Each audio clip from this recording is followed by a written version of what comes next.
Okay, so I always wondered what it would be like to take your standard stock calipers for the DRZ, whether it be the SCE or the SM, and strip them all down and then actually powder coat them, powder coaters. So I stripped them down, I went for the gold colour, they came back, and then I started the rebuild process with new pistons and seals. That was fine. I put Brembo pads in them, these blue pads here. You notice the Brembo ones don't have the heat shields on the back of them for some strange reason, but they look really good. They're the calipers, as you can see. But I would not recommend the process of doing this, because what should have took me about 20 minutes to rebuild both calipers with new seals, pistons, rubbers, ended up taking about 3 hours to do, and I'll tell you why. The reason why I don't recommend the powder coating process is because, for one, I've had to retap this thread, I've had to retap this thread, and this goes for both calipers, because the amount of heat that goes into powder coating, the threads did not like it.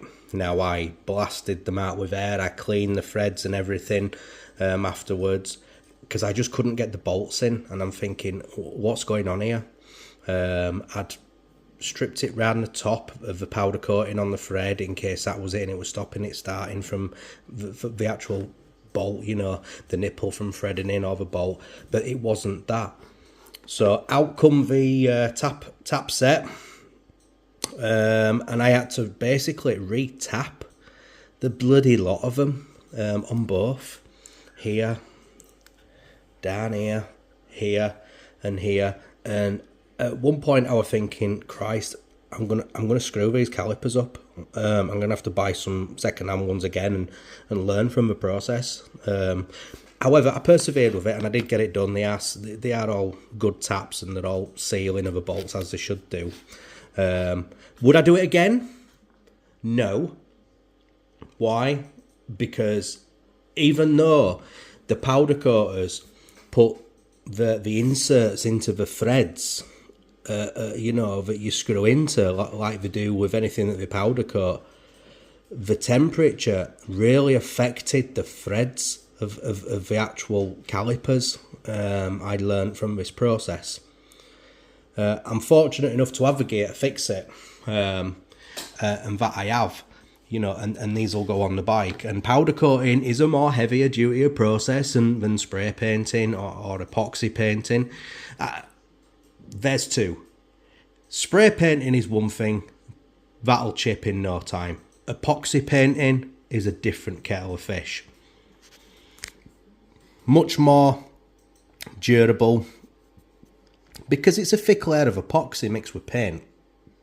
Okay, so I think what I will be doing on the next build, because I've just picked up another frame from the powder coaters, and that is going to be a bare bones E model, is that build, but I will be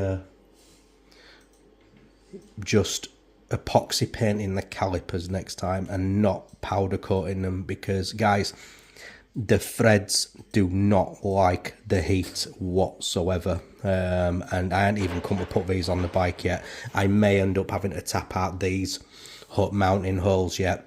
I guess I can try them by putting bolts in them now and seeing if I can wind them all in, but if it's anything like the others on here, that was okay. It's going to be an absolute ball ache of a job, and something you don't anticipate or expect. You think, don't you, that you put it for powder coating and it comes back and it's all going to be okay, and then when you're trying to put the simplest of nipples in or bolts in here, you can't get them in for love nor money, and you think, oh, it's just turned into a nightmare now. So yeah, these are done, they look kind of cool and that lot, they are very durable and stuff like that, but trust me, epoxy paint I think is the way forward with these. I've put the cardboard in it just to hold the pads apart. One big thing that were going on with these was, because of it as well, the holes, I had to also drill out the seating holes because it had affected them as well. As you know, when you've got your calipers built up, they compress backwards and forwards on the rubbers, you know, so everything can move on this one as well. And they weren't. What I had to do, I had to drill that. I had to drill this out with a 9mm drill, and I had to drill the other side, where are you? This one here, where that one goes into, in a 9mm drill bit as well, because I'm guessing it kind of swelled slightly, and that slight swelling stopped the caliper buffer motion going backwards and forwards on both calipers where the pins go into the holes. So yeah, it's been a complete ball ache as this. Don't powder coat them is my recommendation, and just epoxy paint them by hand. That's what I'll be doing in future. All right, thank you. Bye-bye.